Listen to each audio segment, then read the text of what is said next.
This video illustrates two possible models of a company's sales of a new product over a 10-year time horizon, when there is a threat of competitor entry into its market.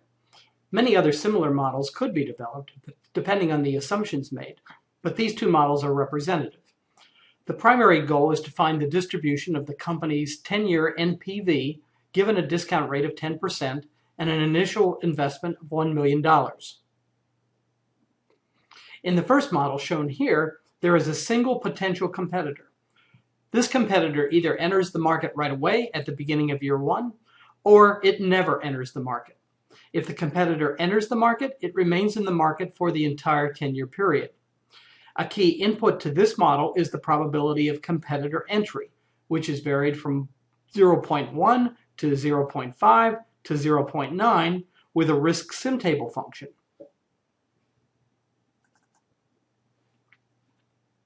For this reason, the number of simulations is set to 3. Then the number of competitor entries, either 0 or 1, can be generated with the risk binomial function with one trial and the given probability of competitor entry. The model assumes that the only effect of a competitor entry is the company's sales volume in year one. As indicated here, this sales volume is assumed to be normally distributed, but its mean is larger when there is no competitor, and its standard deviation is also a bit larger with no competitor.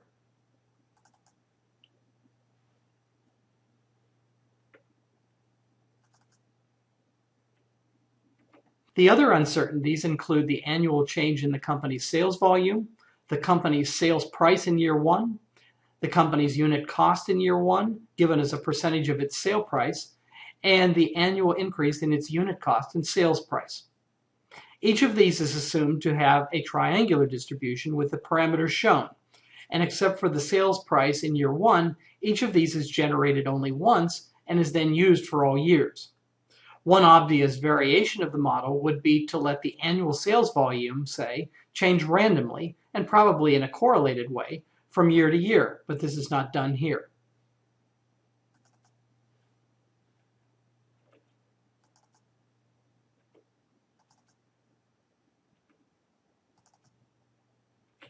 Note that the at-risk dice button is currently toggled to static, so that you are seeing means of the uncertain inputs. If you would rather see random values, you can toggle this setting to random, but this has no effect on the eventual simulation runs. The revenue and cost calculations are straightforward. Again, the only place where the competitor matters is in the year one sales volume, where an if function captures whether the competitor enters.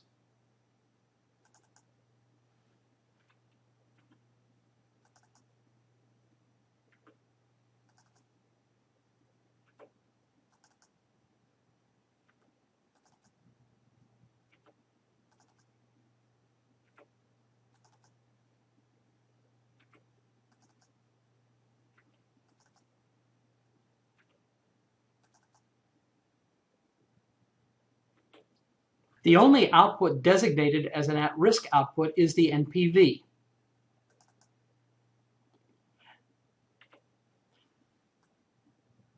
Then statistical functions from at-risk are used to find summary measures of NPV. Note that each of these has last argument equal to the simulation index, 1, 2, or 3. Also, remember that these summary measures are meaningless until the simulation is run.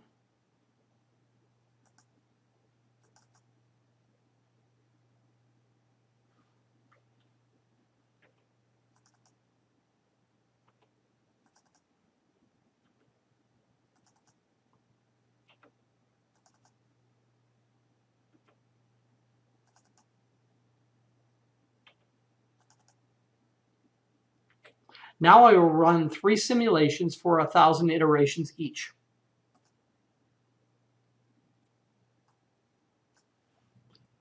From the histograms and summary measures of NPV, it is clear that the probability of competitor entry makes a big difference.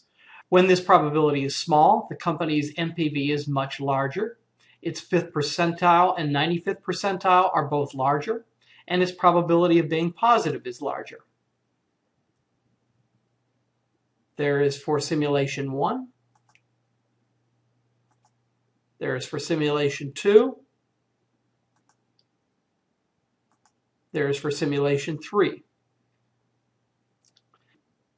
The behavior of the standard deviation of NPV is less obvious. Each distribution of NPV is really a mixture of two distributions, the one with no competitor entry and the one with a competitor entry. When the probability of competitor entry is 0.1 or 0.9, one part of the mixture dominates the other, and the standard deviation is practically equal to the standard deviation of the dominant part, which is relatively small. But when the probability of entry is 0.5, both parts of the mixture contribute equally, so the mixture distribution is more spread out and its standard deviation is fairly large. Here is a second alternative model. It allows multiple competitors, and it also allows competitors to exit the market after they have entered. Specifically, there are now two key inputs: the probability that any competitor enters in a given year, tested at values 0.1, 0.3, and 0.5, and the probability that any competitor in the market exits in a given year, assumed to be fixed at 0.2.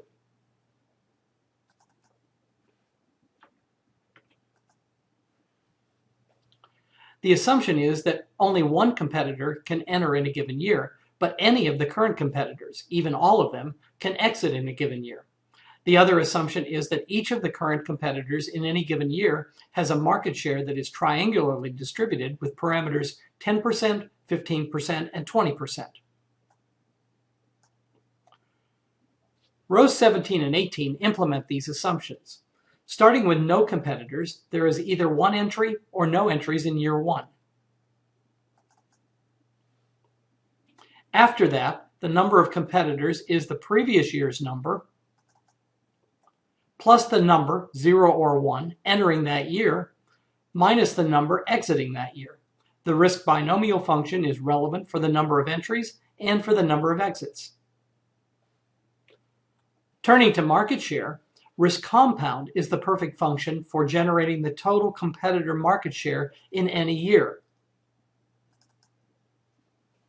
It is a sum over the number of competitors, where each term in the sum is a triangular distribution. It is not correct to multiply the number of competitors by a single risk triangle function, because each competitor is allowed to have a different market share in a given year. This is exactly the behavior provided by the risk compound function. I will toggle the dice button to random so that you can see how the competitors vary from iteration to iteration.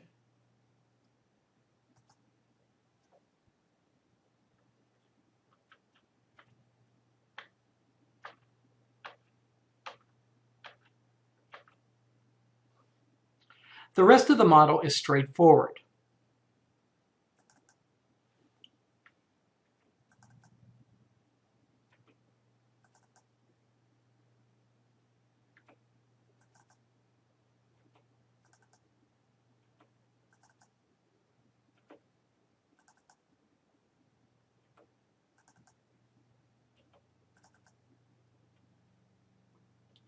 Three outputs are designated as at-risk output cells: the NPV, the maximum number of competitors, and the maximum market share of the competitors.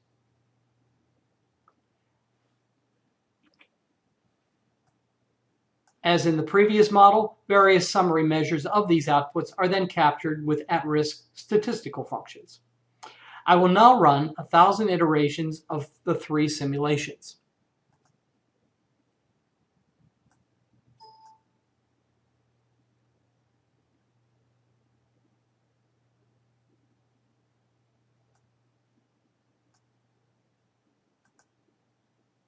As you can see from summary measures and histograms of NPV, the probability of competitor entry makes a big difference to the results.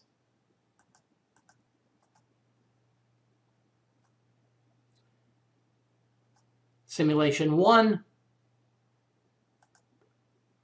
Simulation 2,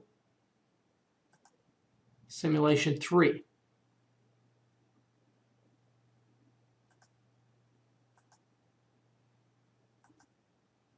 In addition, you can see that the distribution of the maximum number of competitors is discrete.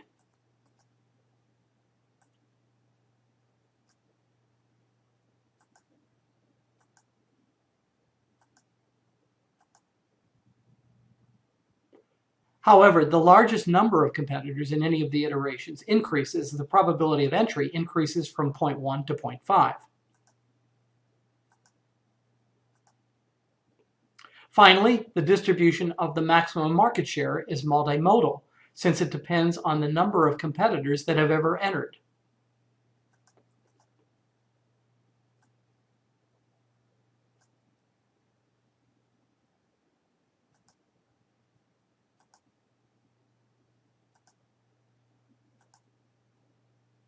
Also, this distribution depends strongly on the probability of entry.